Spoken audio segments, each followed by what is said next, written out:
Hi, and welcome back to Teaching Your Child's course. This is our classroom management module that we have divided into 5 segments. Our first segment covered 4 concepts of an effective teacher. Our second, 6 common problems and how to avoid them. Our third, strategies with learning styles.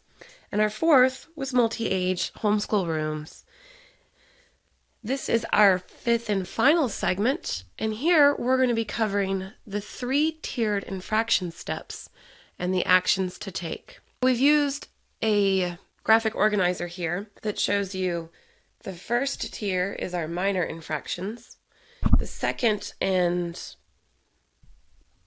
our moderate infractions, and then our third are extensive fractions.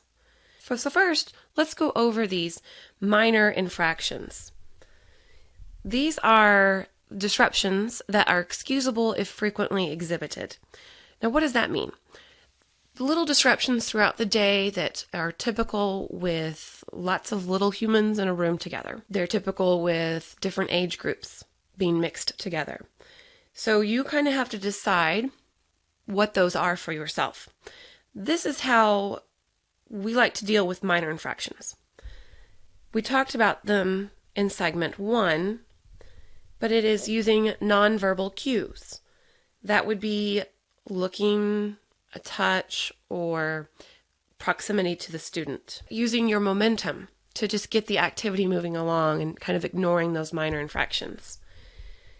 Again, it's so important, we'll use it twice. Proximity to the student, moving around the classroom is important. Moving in amongst your kids is important. Not just having them sit at the table, but also you being there close by.